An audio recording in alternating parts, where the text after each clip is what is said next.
내년도 예산안 심사 나흘째 진행되고 있습니다. 원안 통과를 사수하는 민주당, 면도날 삭감하겠다는 한국당, 특히 문재인 정부의 일자리 예산을 두고 치열한 공방이 이어지고 있는데요. 오늘의 전국 현안 두 분의 시사평론가와 이야기 나눠보겠습니다. 최영일, 이종근 평론가 나오셨습니다. 두 분 어서 오십시오. 안녕하세요. 예, 국회 오늘도 예산안 심사 중인데요. 어제 일단 상황을 보면 일자리 예산 부분의 공방이 가장 치열한데요. 그 가운데서 국가직 공무원에 들어가는 예산, 이 부분에 대한 이 공방이 좀 치열한 상황입니다. 일단 어느 정도 예산이 지금 정부에서 편성이 된 겁니다. 네, 아시다시피 지금 470조 예산에서 약 일자리 예산이 23조 정도 들어갔고요. 그런데 좀 더 들여다보면 지금 말씀하신 국가직 공무원 총원 인건비는 4천억 원 정도입니다.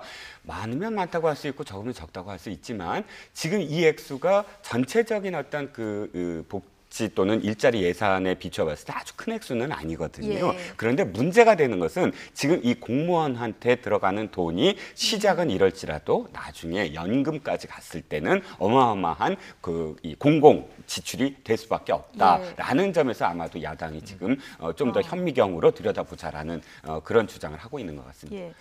그러니까 지금 당장의 예산은 큰 것은 아닌데 앞으로 미래 세대가 책임져야 될 세금이 너무나 많이 늘어난다. 네네. 이제 한국당이 이런 주장인 거잖아요. 그래서 지금 현미경으로 들여다보고 있다 말씀하셨는데 저는 망원경으로 보고 있는 거죠. 왜냐하면 멀리 보고 있는 거니까요.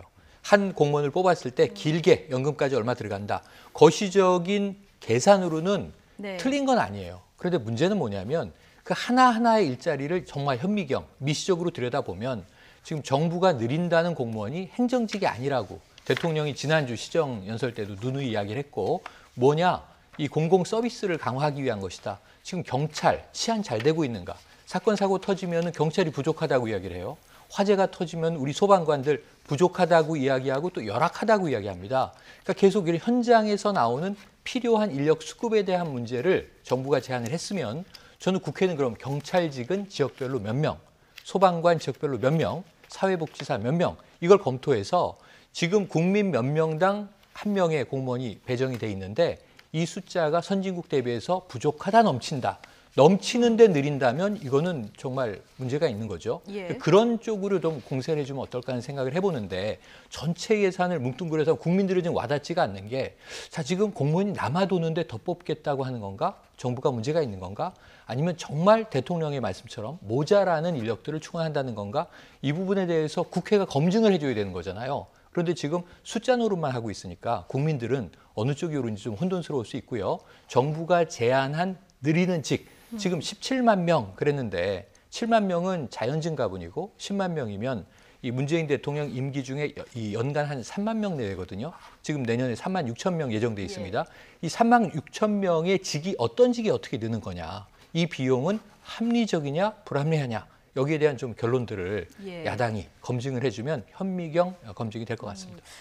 그런데 이제 야당이 얘기하는 미래 세대의 부담 이 부분도 좀 면밀히 들여다봐야 되는 문제는 맞는데요. 지금 수조 원부터 해서 이해운 의원 같은 경우는 나중에 정부가 매년 이제 메워야 되는 세금으로 메워야 하는 금액이 30조다 이런 주장을 했거든요. 네, 지금 평론가님 말씀하셨듯이 그건 조금 먼 미래에 있는 건 맞죠. 왜냐하면 공무원 연금이라는 것이 지금 뽑는 사람들이 나중에 은퇴했을 때 지금으로부터 약 한 30년 정도 내지는 40년 정도 후를 바라보는 것이고 그 후에 계산하는 어떤 방식은 여러 가지가 있겠지만 그러나 30조는 사실 최대치라고 저는 여겨져요. 그것이 이제 최소라고 생각하지는 않고요.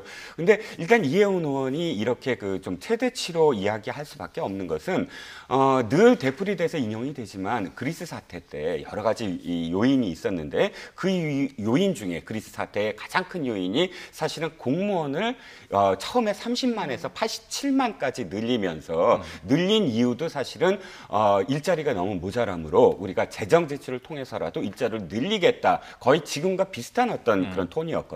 그래서 공공부문을 늘리겠다 했기 때문에 공무원이 늘어난 것인데 그 이후에 공무원 연금이 너무너무 사실 부담이 돼서 그 공무원 연금을 3분의 1로 삭감을 하고 공무원 수를 3분의 1로 줄이는 과정에서 공무원들이 전부 다 사실 거리로 뛰쳐나와서 시위를 했거든요. 근데 물론 그리스와 단순 비교는 안 됩니다. 왜냐하면 그리스는 당시에 세수가 우리나라랑 비교도 할 수 없을 정도로 엉망이었고요. 우리는 지금 안정적인 세수 더 많이 걷어들이고 있지 않습니까? 근데 이것도 역시 근데 지금 현재 문제냐, 앞으로 사실은 부담을 더 우리가 세수가 안정적일 것이냐 계속, 그리고 앞으로 부담은 어떻게 될 것이냐, 이 문제는 한 번 정도는 계속 봐야 된다라는 주장이 야당입니다. 네, 지금 뭐 야당에서는 AI 시대에 전체적으로 인력을 줄여야 하는 시대에 늘리는 것이 맞지 않는다 이런 네. 얘기를 하고 있고, 여당에서는 지금 현장의 필수 인원 꼭 늘려야 하는 네네. 이런 인원들을 늘리는 거다 이런 주장을 하고 있는데, 이 원안대로 통과가 될지 좀 조정이 있을지 지켜보도록 하고요. 지금 한국 경제 위기냐 아니냐 공방이 굉장히 치열한데요. 김동연 부총리, 경제 위기는 아니지만 정치적 의사 결정의 위기다 이런 의미심장한 얘기를 했습니다. 들어보시겠습니다.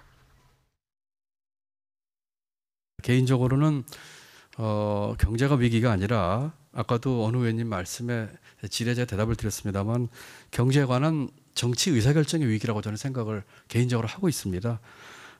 예를 들면은 규제개혁 입법이라든지 경제구조개혁 입법 이런 것들이 그 정치적 의사결정을 필요로 하는 경제 부분에서의 중요한 그 계기들이거든요. 외람된 말씀입니다만 경제에 있어서는 거의 뭐 연정 수준의 이 경제하는데 여가 어디 있고 야가 어디 있겠습니까? 그 우리 경제를 역동성을 살리고 또 더 발전시키기 위해서. 네. 정치적 의사결정의 위기인지 모르겠다. 자, 네. 이 얘기를 어떻게 받아들이셨습니까? 그 뒤에 부연 설명을 하죠. 네. 여와 야가 어디 있겠느냐. 그러니까 입법 이야기가 나옵니다. 이 경제 제도, 이 구조를 좀 바꾸기 위한 개혁 입법들이 필요한데, 이 입법이 이제 국회에서 해야 되는 거고요. 저 질의응답은 지금 국회에서 이제 이루어지고 있는 거예요. 그런데 아까 경제 위기에 동의하지 않고 오히려 경제에 대한 정치적 의사결정의 문제라고 본다. 의사결정만 딱 떼어놓고 보면, 예. 그러면 정책의 최종 의사결정권자가 누구지?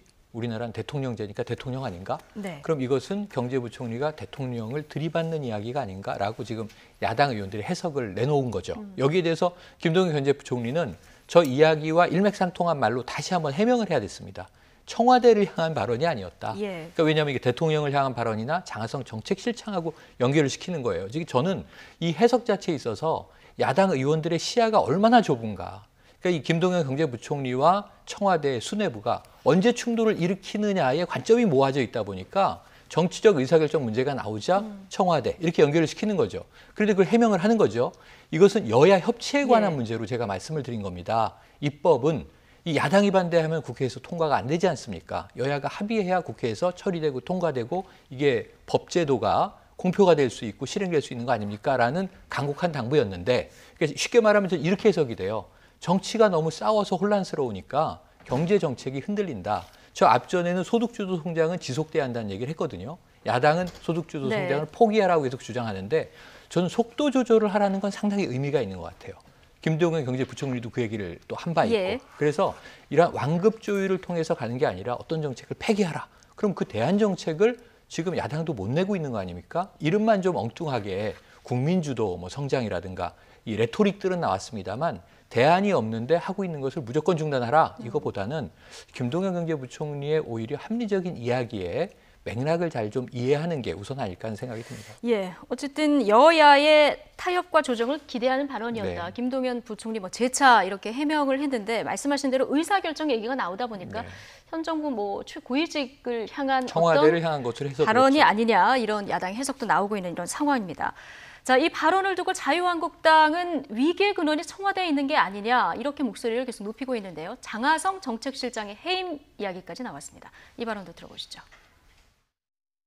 김 부총리의 말씀이 상당히 그 문제의 본질에 접근한 것 아닌가, 저는 그렇게 이해합니다.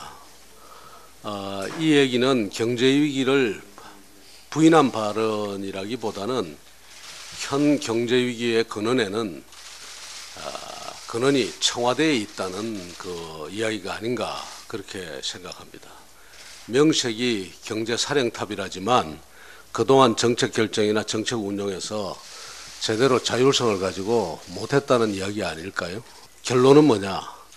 경제에 대한 대통령의 인식이 바뀌어야 된다.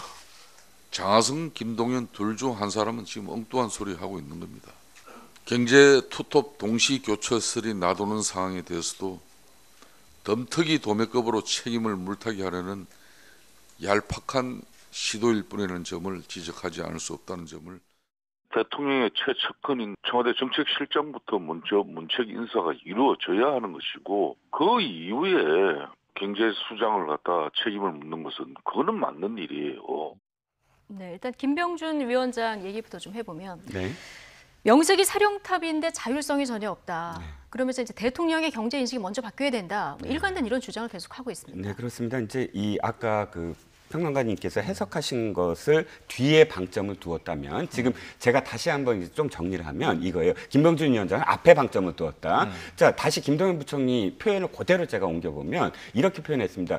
규제 개혁 등과 관련해서는 정치적 의사결정의 문제이다. 그러면서 경제 구조 대전환을 위해서는 사실은 여야가 타협하는 그 정치를 해야 되는 거 아니냐. 그러면 두 가지의 의제가 다르다는 거죠. 뒤에 경제 구조가 대전환되려면 여야가 타협해야 된다라는 건 저는 독일 사례처럼 느껴졌어요. 독일이 기민당과 사민당이 수십 년 동안 서로 여야로 싸우다가 서로 대연정을 하거든요. 그 다음부터 이 4차 산업혁명을 이끌 정도의 경제 구조가 완전히 전환을 합니다. 지금 독일이 유럽에서 거의 선두의 나라잖아요. 경제적으로. 근데 그 받침에는 여야가 싸우지 않고 더 이상 연정을 해보자라는 것에 부터 네. 시작이 되거든요. 저는 그게 딱 떠올랐는데 앞에 부분을 보면 규제 개혁을 표현하면서 정치적 의사결정을 했어요. 근데 규제 개혁이라는 건 여야가 지금 싸우는 문제 아니거든요. 정부가 실행해야 될 문제예요. 그런데 표현해냈지만 실행이 안 되고 있는 문제. 그럼 왜 그러냐를 지켜봤을 때는 야당이 그 발목 잡는 게 아니고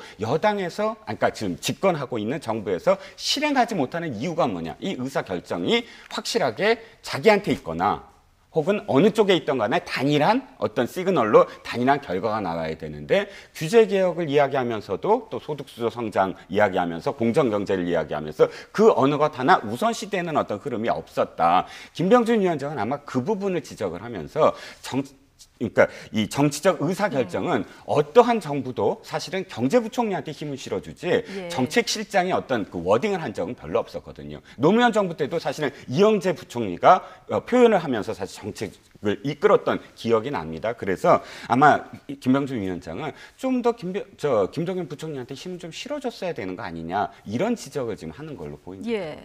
그러니까 김성태 원내대표는 김동연 부총리는 그냥 두고 장하성 정책실장만 지금 직을 그만두게 해야 된다 이런 주장을 계속하고 있는 거 그리고 아니겠습니까? 이제 자유한국당의 전략이 좀 수정된 거죠. 저는 이제 좀 나쁜 의미의 이름을 붙인다면 이제 이간질 전략이다.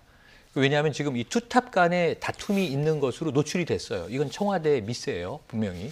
장하성 정책실장을 최근만 해도 자, 어떻게 경제를 시장에만 맡겨줄 수 있느냐. 고별사 같은 이야기를 하면서 정부가 강력하게 개입해야 된다는 얘기를 했는데 여기까지는 좋아요. 경제학자 출신의 정책실장으로서 내놓을 수 있는 이야기고 시장을 그냥 자율에 온전히 맡기는 나라가 어디 있습니까? 정부의 개입에 정도의 차이가 있는 건데 근데 문제는 뭐냐면 그다음에 내년 초에 성과가 날 것이다. 이게 문제가 된 거예요. 왜냐하면 일전에 이야기할 때는 올해 말에 성과가 날 것이다. 지금 구조조정 등 완료가 되고 있으므로 올해 말에 성과, 지금 연말이 되지 않았습니까? 근데 성과 날 기미는 안 보이죠. 그러니까 시기를 살짝 또 미룬 이제 화법이 돼버렸어요. 이 질타를 받았습니다.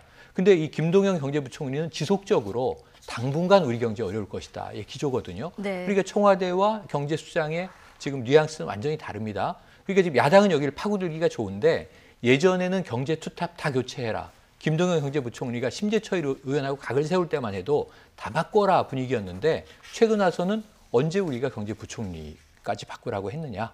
오히려 김동연 부총리한테는 힘을 실어주는 느낌이에요. 당신의 철학과 소신을 왜 당당히 얘기 못하느냐 이런 얘기를 해요. 어느 정부에서 경제부총리가 본인의 철학과 소신을 당당히 얘기했던 부총리가 없습니다. 한국은행 총재가요. 사실은 정부기구가 아니라 독립기구임에도 불구하고 대통령이 임명하는 자리라는 문제 때문에 하는 총재조차도 독립적이냐 아니냐. 왜 정부 눈치 보느냐. 금리 인상 전후에서 이런 얘기를 항상 받아왔거든요. 이번 정부 문제만이 아니라. 그런데 이제 김동연 경제부총리에게는 굉장히 무거운 요구를 야당이 하고 있는 거죠. 당신 소신대로 해라. 라는 얘기를 하는 거예요. 그러면서 이제 소득 주도 성장에 우리가 반대하는 게 아니라 정부 내부에서 부총리가 반대해라라는 지금 미션을 주고 있는 상황인데 자, 이게 정치적으로 먹힐 수 있는 전략이냐. 어렵습니다. 그래 왔던 정부는 여태까지 없었기 때문에. 그럼 안 되는 걸 알면서도 제가 아까 그래서 이 정치적인 정쟁의 한 전략의 일환으로 볼 수밖에 없다. 그래서 이제 이간질이라는 별로 좋지 않은 표현까지 네. 동원을 한 건데요. 이런 측면에서는 야당의 전략일 뿐이고 제가 보기에는 뭐 장하성, 김동연 경제부총리 모두 교체 가능성은 지금 살아 있습니다만 뭐 대통령의 결심이 서지 않았다고 청와대가 이야기를 하니까 네. 지켜볼 문제가 되겠습니다. 네, 야당에서 뭐 조금씩 목소리가 다른 목소리가 나오고 나오죠. 있습니다만은 뭐 이것을 이간질 전략으로 보는 이 부분은 최영일 평론가의 제 사견입니다. 개인 의견으로 네. 저희가 짚고 넘어가겠습니다. 자, 경제 위기다 아니다 이렇게 공방이 이어지는 속에 현 정부의 낙하산 인사 논란도 계속되고 있습니다. 특히 바른미래당이 이 문제를 심각하게 들여다보고 있는데요. 자, 바른미래당 의원들의 목소리 들어보시겠습니다. 문재인 정부 들어서 새로 임명된 감사 중에서 산자부 소관기관에 임명된 감사 총 18명 중에서 13명이 낙하산 캠코더 인사였습니다. 무려 83%입니다. 국토교통위의 경우는 78%, 정무위는 75%. 박근혜 정부가 1년 6개월 동안 205명의 친박 낙하산 인사를 단행할 때 문재인 정부는 1년 4개월 동안 365명의 캠코더 낙하산 인사를 단행했습니다. 감옥에 있는 박근혜 대통령이 서러워서 눈물 흘릴 지경입니다. 네, 캠코더 인사, 캠프, 그다음에 코드 인사. 더민주 이렇게 해서 이제 캠코더 인사다 이런 비난을 했는데 지금 바른미래당에서 전수조사를 한 거예요. 근데 박근혜 정부보다 많다 이런 주장 아니겠습니까? 네, 그렇습니다. 바른미래당은 좀 재미있다고 표현하면 좀 그렇지만요. 왜냐하면 바른미래당의 인사들은 한 반은 또 이제 그 더불어민주당 출신, 네. 옛날 민주당 계열이고 그렇죠. 반은 또 한국당 계열이잖아요. 그렇죠. 그런데 사실 더불어민주당이나 한국당이나 양쪽 옛날 그 전신으로 보면 서로 비판을 못하는 부분이 있어요. 지금 표현했듯이 박근혜 정부도 역시 마찬가지였고 이명박 정부도 마찬가지였고 노무현 정부 때도 그건 마찬가지였거든요. 1년차, 2년차 때 공공기관의 감사를 비롯해서 임원들을 이 코드 인사로 낙하산한 건 수치만 약간씩 다를 뿐이지 그건 늘 그렇게 비판받아 왔습니다. 네. 그러니까 어차피 그건 공신들을 어떻게 하느냐에 대한 1, 2년 동안 그렇게 소비를 하는 것인데 그렇다고 제가 비판을 안 하려고 하는 건 아닙니다만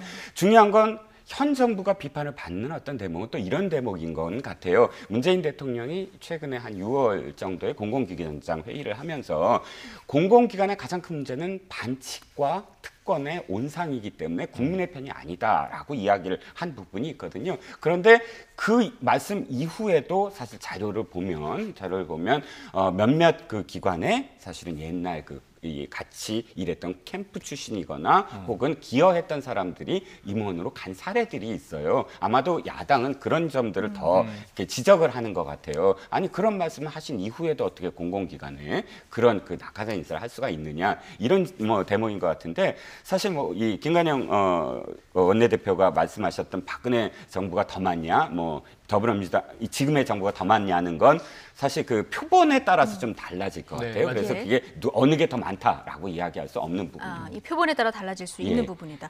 근데 어제 JTBC 네. 보도를 보면 지금 문재인 대통령 팬카페 리더 네. 코레일 유통의 비상임 이사로 선임이 됐는데 보면은 경력을 보면은 학원 원장 출신이 경력이 그렇습니다. 다다. 좀 연관성이 없다 이런 지적이 지금 나오고 있는데. 이게 약간 기시감이 있어요. 데자뷰처럼 느껴지는 게 지난해 어떤 일이 있었냐면 식약처 관련 사태가 터졌는데 자 일개 약사 출신이 지금 식약처장을 맡아서 제대로 대응이 되겠느냐 야당이 이런 질타를 합니다. 그러니까 전문성이나 경력의 문제를 이제 삼은 인사 문제는 왕왕 터져 나와요 대응에서. 근데 이건 지금 제가 보기에는 문팬 출신 한 명이 문제가 아니라 문제는 분명히 있습니다. 어제 JTBC 보도에서 한국신뢰성연구원과 함께 조사를 했는데 1722개가 그 임원 자리예요. 공공기관에. 예. 그런데 지금 비상임 이사로 들어간 한 사례가 이제 좀 대표적인 사례로 거론이 됐고요. 낙하산으로. 근데 여기 보면 전문성이 없는 인사가 한 140여 명. 그리고 아예 경력과 무관한 경우가 한 40여 명. 그래서 171명 정도가 엉뚱한 인사다 이렇게 보고 있는 겁니다. 9.9%입니다. 전체 임원 수에. 그리고 지금 아까 이 바른미래당의 전수조사는 370명 가까이 이야기하니까 21%가 엉뚱한 인사다라는 거예요. 지금 이제 미시적인 얘기는 이 실장님께서 짚어주셨고, 저 무슨 얘기를 드리고 싶냐면 이번 정부 문제가 있죠. 특히 공정성을 강조한 정부에서 이 전리품으로 이 자리를 이 정치적 선거에 도움을 준 사람들에게 막 낙하산을 줬다. 그 정황이 지금 보입니다. 근데 이게 관행처럼 굳어져 왔습니다. 정권 교체가 될 때마다 물갈이를 하는 거죠. 이 지난 정권에서는 최순실 인사다. 물러나라. 또 새로운 인사가 들어오고 계속 엎치락 뒤치락 하는데 국회는 이 문제를 짚었으면 뭘 해주셔야 되냐면 문제가 뭘 것 같으세요? 자리가 많다는 얘기죠. 쉽게 말하면. 예. 필요 없는 자리를 만들어 왔다는 얘기죠. 정치권에서. 예. 누가? 국회 여야가 예. 그렇다면 집권할 이게 다 때마다. 국민 세금으로 네, 들어가는 네. 그럼 자리인 아까 만큼 공공 일자리나 공무원 일자리만 딴지 걸 게 아니라 예. 이 부분에 임원수를 줄여줘야죠. 어디가? 국회가. 왜? 이건 공기업, 공공기관 얘기니까 예. 국회가 입법할 수 있습니다. 그러면은 10%에서 20% 임원수를 줄여야죠. 아까 그 인사 말씀드리면요. 저 문제가 있다고 보는데 지금 7번 회의를 했습니다. 올해. 비상임이니까 출퇴근 안 해요. 그럼 연봉 1,700만 원 받습니다. 그럼 이제 회의 한 번 가는 겁니다. 지금 한 달에 한 번 꼴이 안 되죠. 올해가 지금 11월인데 네. 한 번 더 회의할 수 있는 기회가 월차로는 있을 텐데 그럼 한 8번, 7번 회의하고 1,700만 원 받는 겁니다. 한 번 갈 그건 때 한 300만 원 되는 월급은 겁니까? 아니고 예. 회의비 쪽, 네. 거마비로 받는 셈이 되는 건데 이게 아무 할 일이 없는 일인데 회의 갔다 오고 돈 받는 거죠. 이 자리 왜 안 없앱니까?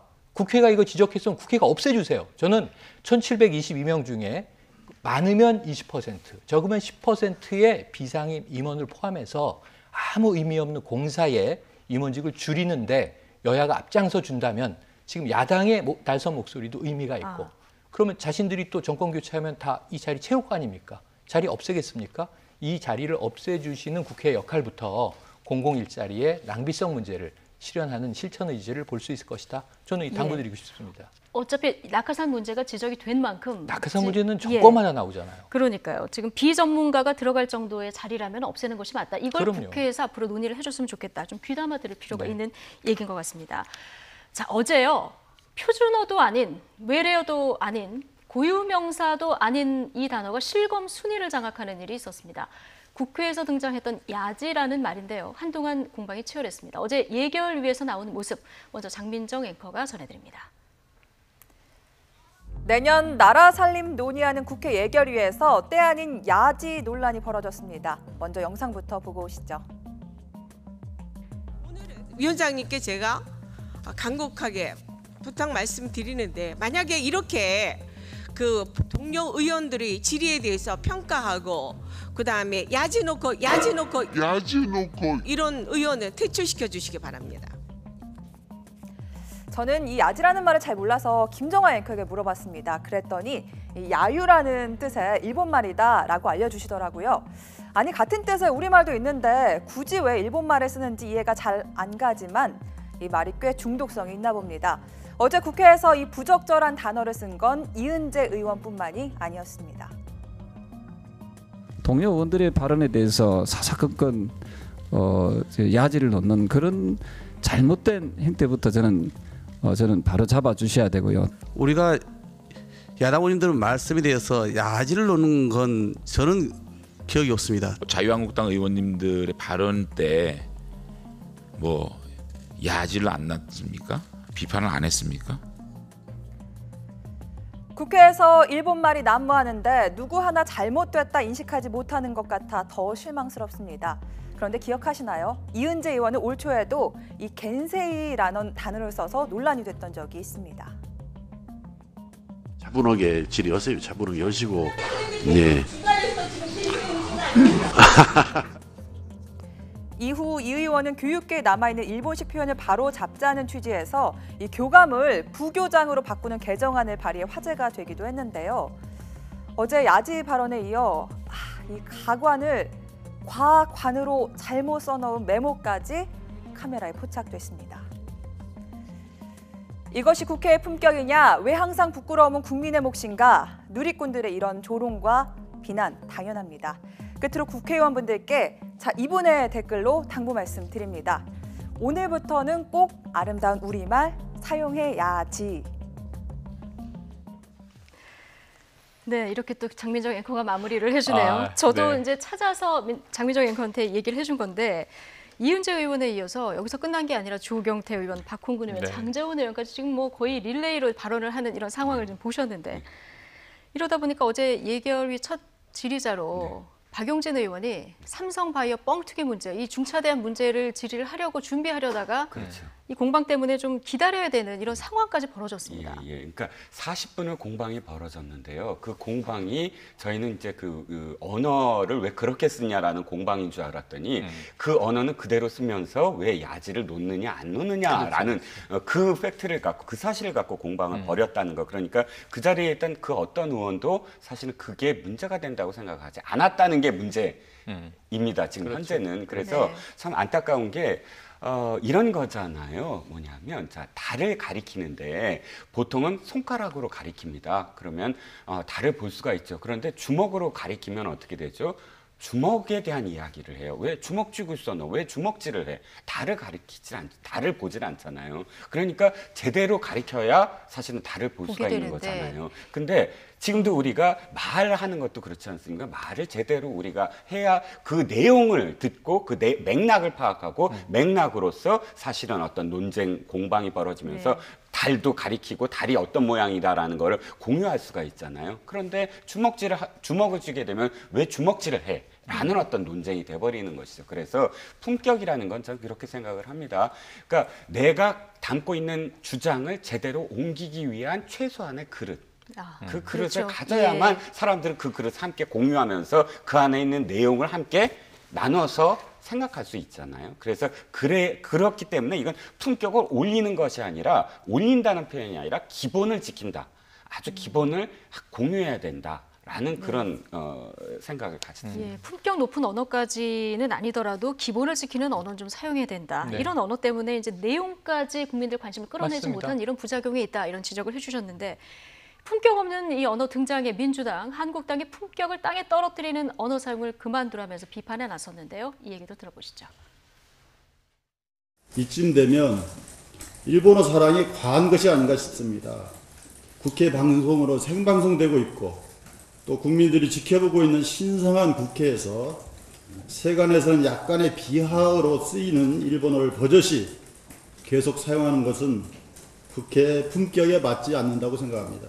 또 자유한국당 김성태 원내대표는 정기국회 교섭단체 대표연설에서 뺑소니 정부, 몰빵경제, 일자리 우라통 같은 발언을 거침없이 사용하더니 최근 유럽 순방을 마치고 온 문재인 대통령을 향해서는 개망신을 당했다는 표현까지 쓰면서 정치의 품격을 스스로 땅에 떨어뜨리고 있습니다.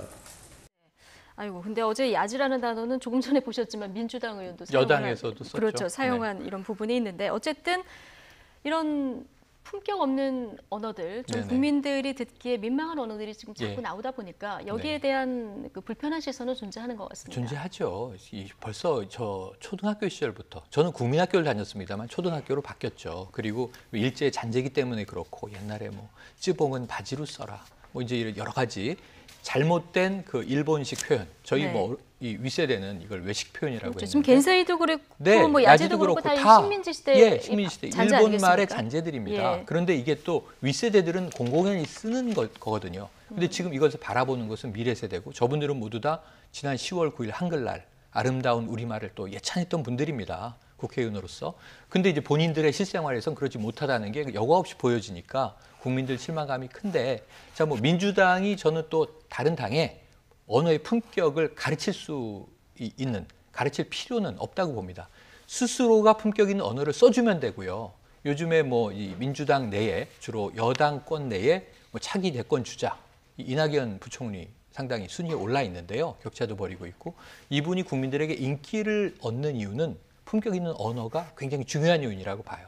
그러니까 야당과 날선 공방을 할 때도 절대로 저런 표현이 등장하지 않고 언론인 출신이니까 우리 이 실장님도 언론인 출신으로서 제가 방송에서 한 번도 이 잘못된 비속어를 쓰는 경우를 본 적이 없거든요. 항상 반듯하신데 이런 게 국민들에게는 상당히 호감을 갖게 되는 중요한 요인입니다. 왜냐하면 아까 중요한 얘기를 주셨는데요. 표현인 형식과 그 말의 내용이 분리되어 있는 게 아니에요. 연결되어 있는 거예요.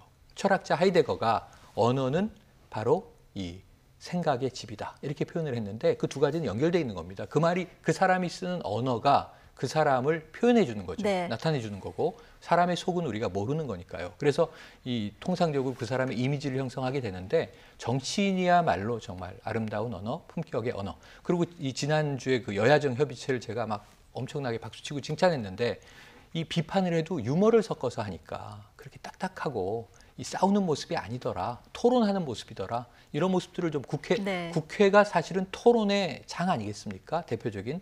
그래서 좀 야지, 겐세 이런 말 절대 좀 쓰지 말아주시고 네. 아름다운 우리말로 품격 있게 공방을 펼쳐주시길 다시 한번 기대를 해보겠습니다. 문제는 이런 언어들이 도마 위에 오르는 사이에 일부 국무위원들, 뭐 꼭 나와야 되는 기관장들, 국회 참석하지도 않은 이런 일이 벌어진다고 하는데 국회가 계속 이런 일을 그러니까 모습을 보여주다 보니까 한 그 여론조사 결과를 보면 국민이 가장 믿는 기관이 어디냐?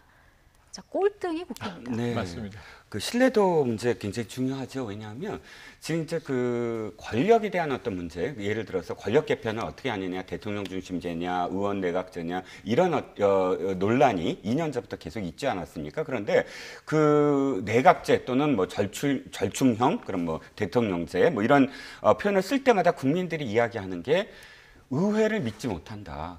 국회를 믿지 못하는데 어떻게 의원 내각제를 할 수가 있느냐라는 그 비판에 국회가 어떻게 답을 해야 되거든요. 그러니까 뭐 장관이라든지 모든 권력을 다 국회가 가져가는 게 의원 내각제 아닙니까? 예. 그렇기 때문에 지금 뭐 이런 어떤 권력구도 개편을 생각해서라도 국회가 이 신뢰도부터 높여야 사실은 권력구도 개편이 되지, 그렇지 않으면 우리는 계속 대통령 중심제를 할 수밖에 없다. 1위가 대통령이잖아요. 지금 신뢰도 조사에서도. 그러니까 이 문제는 진짜 국회에서 다시 한번 생각을 해봐야 되는 게 아니냐라는 생각이 듭니다. 알겠습니다.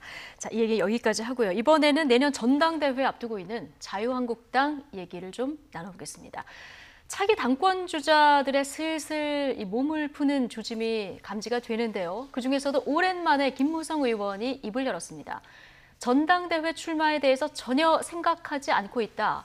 자, 여러분은 이 발언을 어떻게 해석하시겠습니까? 일단 들어보시겠습니다. 전혀 생각 안 하고 있습니다. 비대위 기간이 길어지면 안 좋다고 생각을 합니다. 그래서 원래 정해진 스케줄대로 차분하게 잘 진행되기를 바랍니다. 우리가 이제 미래를 이야기해야 되는데 과거에만 집착해가지고 자꾸 과거를 들먹이고 또 서로 간에 마음을 상하는 그런 발언은 좀 자제해야 되지 않겠는가 하는 생각을 합니다. 아니 나도 유승민 대표 보고 싶었는데 안 와서 섭섭합니다. 아니, 오다 가다 만나면 뭐 인사하고 하는데 언론에서 자꾸 나하고 소원하다고 자꾸 보도를 해서 그게 오히려 좀 이상합니다. 네, 뭐 여러 가지 이야기를 했는데요. 첫 번째 이제 얘기 나온 부분이요. 전당대회 출마에 대해서 전혀 생각하고 있지 않다. 네. 이종근 실장님은 네네. 이 발언을 기자로서 딱 들었다면 어떻게 해석하시겠습니까? 가로 열고 가로 닫고 생략된 부분이 들렸습니다. 저는. 어떤 부분? 지금은이죠. 지금은이죠. 지금은이 딱 지금은 들렸거든요. 생각하지 않고 있다. 지금은 전혀 생각하지 않고 있다. 예. 실제로 왜 정치 언어 번역기 뭐 이런 예. 사이트가 있습니다. 그래서 이 말을 넣으면 어떻게 이렇게 해석이 되는데 네. 이건 뭐냐면 아직 지금 현재 전당대회에 나가려고 지금 준비를 하고 있지 않다 정도로 이렇게 번역이 될 거예요. 예. 그러니까 실제로 나가지 않으려면 아마 뒤에 수로가 이렇게 돼야 됩니다. 이번 전당대회는 출마하지 않겠다. 이 정도면 못이 확실히 바뀌는 건데 예. 생각이잖아요. 생각이란 건 바뀔 수 있는 것이죠. 안 나가는 것이 아니에요. 이게 조금 약간 애매하다 보니까 네네. 현장에 있는 기자들은 이게 불출마로 해석한 기사들이 많았기 때문에 네. 오후에 또 그건 해명 아니다 기자. 이렇게 번복하는 네네. 이런 해프닝이 있었어요. 그러니까 김무성 대표 측에서는 당황했을 거예요, 굉장히. 예. 왜 오랜만에 정치적 언어를 지금 쓰신 거거든요. 토론회만 계속 일주일에 한 번씩 토론회만 주최를 하다가 정치적 언어 굉장히 사실 많은 얘기들이 담겨 있어요. 비대위 얘기도 하고 뭐 또 뭐 출마 얘기부터 해서 여러 가지 얘기가 담겨 있는데 사실은 제대로 아까 말씀드렸듯이 해석하기를 바랬는데 하도 오랜만에 등장해서 말씀을 하시다 보니까 또 이게 잘못 지금 번역이 된 걸로 이 김 대표 측에서는 아마 생각을 할 거예요. 굉장히 당황했을 겁니다. 그래서 아마 번복을 지금 하는 그런 그 해프닝이 벌어졌는데 저는 듣자마자 이거 아니 나가실 수도 있겠구나라는 생각이 들었거든요. 오히려 나갈 가능성이 높다. 예, 그렇군요. 아니, 그러니까 안 나가실 분이라면 뒤엔 말씀들이 아니어져요. 뒤에 그러니까 비대위 얘기라든지 이건 굉장히 확실히 했겠죠. 안 나갈 생각이 확실하다면 내년 2월 전당대회 안 나가겠다. 시점을 못 박았을 텐데. 그다음 이어져. 그렇지 않았기 때문에. 그런데 해석은 뭐냐면 나갈 수도 있으니까 그다음 이야기들이 다 자신의 해석이 가능한 이야기거든요. 비대위 좀 빨리 문을 닫아야지. 그런데 전당대회에 생각이 없는 사람이 그렇게 비대위에 대한 언급을 할 이유가 없거든요. 네. 그러니까 그 뒤 이야기들은 사실 전대에 생각이 있는 전제하에서 사실 어떤 무게감이 실리는 그런 발언들이었어요. 근데 김무성 의원 총선은 이미 안 나가겠다 불출마를 선언했기 네, 때문에 내년 당권 도전에서 관심이 가는 이런 상황인데. 그렇습니다. 지금 최근에 전원책 조강특위 위원이요. 네. 지금 당권에 도전하지 말아야 될 사람 이제 몇 명 두 언급하지 명을 않았습니까? 뽑았죠. 홍준표 전 대표, 김무성 전 대표. 전 대표입니다. 그렇죠. 분명히 이 두 분은 안 된다. 그럼 나오면은 뭔가 이 지도부하고 좀 충돌이 지도부하고 충돌이 있다고 보여지지가 않는 것이 예. 지금 이 이야기를 한 전원책 조강특위 위원이 지금 비대위원장하고 충돌이 나 있는 상황이에요. 그러니까 예. 제가 보기에는 자유한국당 내에 문제는 뭐냐? 리더십이 없는 것이 문제다. 아니 비대위원장도 있고 지금 조강특위 위원에게 정권을 줘서 사실상의 위원장이라고 표현을 합니다. 위원장은 김용태 의원이 당연직으로 맡고 있지만 사실상 이 전원책 위원이 위원장 역할을 하는 것으로 얘기가 돼 왔어요. 예. 그런데 서로 지금 입장이 다 다릅니다. 전당대회를 미뤄야 한다는 얘기를 하고 이 비대위 입장에서는 전당대회는 미룰 수 없는 것이다. 1월 중순에 비대위는 완전히 일을 끝내고 2월엔 전당대회 한다. 지금 이 김무성 의원은 또 비대위와 입장이 같아요. 전당대회는 빠를수록 좋다. 근데 빠르다는 게 연내 지금 할 수는 없으니 원래의 일정을 준수하라는 의미로 읽히거든요. 그러니까 입장이 다 얽히고 꼬여 있는데 이것은 야망이 없으면은 개입할 필요가 없는 얘기들이에요. 지금 다 의지들이 있는 거예요. 전 심지어는 전원책 위원조차도 뭔가 자유한국당 내에 들어온 이상은 내가 내 의지를 관철하고 나가겠다라는 지금 입장이 있는 거예요. 근데 이 입장 간에 조율은 안 되고 있어요. 조율을 해야 될 지금 그 리더들이 서로 반목하는 형상이란 말이죠. 그러니까 또다시 리더십 공백으로 비춰지고 그럼 지금 이게 한 두어 달 만에 수습이 되겠는가. 지금 비대위가 조강특위에 뭘 요구하고 있냐면 조강특위라는 조직은 역할이 있는 비대위의 하위 조직인데 당협위원장 문제 빨리 좀 이 인선 마무리를 하시오. 근데 지금 전당대회를 미루겠다고 하는 것은 지금 해야 할 이제 임무 자체를 방기하고 있는 상황이란 말이죠. 여기에 대해서 조만간 어떤 조치가 나오게 된다면 또 이 언론들은 결국은 내부 충돌 이렇게 될 수밖에 없단 말이죠. 네. 이게 수습이 안 되면 지금 자유한국당이 안정을 찾기가 굉장히 어려워요. 그럼 지지율을 올리기도 어려워요. 그럼 이 김병준 비대위가 또 이 성공적으로 업무를 과업을 완수하기도 어려워요. 네. 지금 여러 가지 어려움이 연말에 처해 있는데 내부 수습이 최우선입니다. 예, 지금 김무성 의원의 얘기 중에서 어제 또 하나 주목되는 것이 지금 우파의 가장 중요한 건 단합이고 단합을 위해서 중요한 것은 집단 지도 체제가 낫다 이런 얘기를 했거든요. 자, 지금 보수 통합을 어떻게 할지 그리고 한국당을 어떻게 이끌어갈지 이런 얘기들이 한국당에서 이제 슬슬 계속 나오고 있는 상황인데요. 홍준표 전 대표가 어제 SNS에 이런 글을 올립니다. 바른미래당 가장 아픈 곳을 꼬집으면서 당은 자연히 소멸되고 손학규 대표는 정계를 은퇴할 것이다. 자, 보수 통합을 어디까지 해야 되느냐 한국당 내에서 여러 가지 목소리가 나옵니다만은 이 홍준표 전 대표의 발언 의도는 어떻게 보십니까? 일단 저대로 됐으면 좋겠다라는 희망사항이시겠지만 네. 더 큰 희망은 사실 그 안을 흔들겠다라는 의미가 더 클 거예요. 왜냐하면 바른미래당이 지금 사실 그 안에 잠복해 있는 어떤 기류들이 있어요. 그 겉으로 드러난 것 이외에 잠복해 있는 한 기류는 유승민 의원을 비롯한 그룹들, 그 다음에 잠복하지 않고 굉장히 겉으로 드러난 그룹은 이제 이현주 의원을 비롯해서 자기의 목소리를 높이는 그룹. 그런데 조용히 있지만 어쨌든 당 지도부는 계속 바른미래당 쪽 옛날에 국민의당 쪽 인사들이 지금 지도부를 구성하고 있고요. 정중동을 하고 있고. 그런데 갈래를 보면 사실 민주당으로 가고 싶어하는 일부 의원들. 그룹이 있고요. 그 다음에 또 보수 통합으로서 어찌됐든 보수로 자신의 포지셔닝 하고 싶은 의원들 그룹이 있고요. 또 그 안에는 분명히 한국당에 돌아갔으면 하는 의원들도 일부 존재하는 걸로 지금 여겨지거든요. 그러면 이런 속에서 사실은 홍준표 전 대표가 단언하듯이 이제 끝이야라고 이야기하는 것은 거꾸로 이제 문을 닫을 수도 있으니까 빨리 그 당을 해체시켜서 아니면 탈당을 하더라도 더 들어올 사람은 들어와라 라는 그런 또 메시지, 그러니까 자기가 하나의 어떤 메시지를 던짐으로써 출렁거리게 만드는 그런 효과를 지금 노리는 게 아니냐라고 볼 수가 있죠. 네, 홍준표 전 대표 지금 하태경 최고위원하고 SNS에서 설전을 벌였습니다. 그러니까 지금 하태경 의원 입장에서는 바른미래당 이야기를 홍 전 대표가 하니까 상당히 좀 아까 바른말 쓰자고 이야기를 했는데 또 신조어가 하나 등장을 했어요. 하태경 의원이 홍갱이라는 표현을 등장을 시킵니다. 왜냐하면 홍준표 대표가 지난 대선에서도 그랬고 계속 이제 이 반대쪽 집권당인 지금 민주당을 향해서 빨갱이 발언 많이 해오지 않았습니까? 그러다 보니까 이제 이 빨갱이와 홍준표를 합해서 홍갱이라는 표현을 쓰면서 이 홍갱이류의 이제 저 행동으로는 정치 개혁이 안 된다. 지금 대통합 이야기를 하고 있는데 이것은 자기의 이제 정치를 위해서 우리를 지금 이용하는 것이다라는 취지의 역공을 이제 평기에 또 사실이죠. 지금 말씀하신 이 녹취를 저희가 준비를 했거든요. 그래요? 들어보시겠습니다.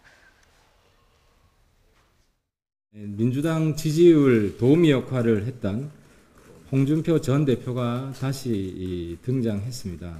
대통령 경제 실정으로 대통령 지지율이 떨어지자 이때다 해서 다시 대통령 지지율 올려주고 싶은 마음에 나온 것 같습니다. 저는 빨갱이 장사밖에 할 줄 모르는 보수를 홍갱이라고 부른 적이 있습니다. 그 중에서도 가장 중증 홍갱이가 바로 막말 홍갱입니다.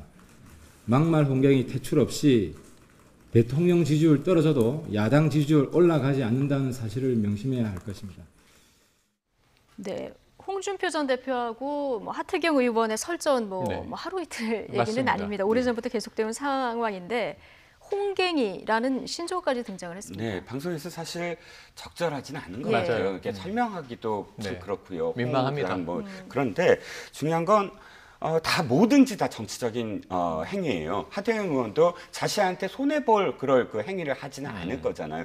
정치적인 이득은 뭘까요? 홍준표 대표는 지금 사실은 조용히 SNS 활동을 하는데 예전 SNS 활동보다는 사실 인지도가 낮아요. SNS 글을 올렸을 때 옛날 대표 시절에는 바로바로 리얼타임으로 사실 기사화가 크게 됐거든요. 근데 지금은 SNS에 올렸다고 해서 일부 매체가 기사를 쓰지 그것이 막 확산되지는 않아요. 그런데 고마워해야 돼요. 홍 전 대표는 어떤 의미에서 하태경 의원이 저렇게 받아주면 사실 공방이 벌어지니까 홍 전 대표가 바로 또 이런 어떤 부적절한 표현을 쓰면서 올라가면서 기사가 되잖아요. 하태경 의원도 사실은 손해 보지는 않았어요. 왜냐하면 자신이 최소한 제1야당의 전 대표와 같은 급이 되고 있잖아요. 자신이 받아주니까 또 받아주면서 그것이 기사화됐다? 그러면 그러니까 지금 공방이 오래전부터 있다고 말씀하셨지만 그 같은 급의 어떤 레벨로 기사가 지금 엮여지는 어떤 상황이 벌어지고 있잖아요. 그러니까 사실 저는 아주 바람직하지 않은 행태 중에 하나가 이런 식으로 해서 인지도가 높아지는 것.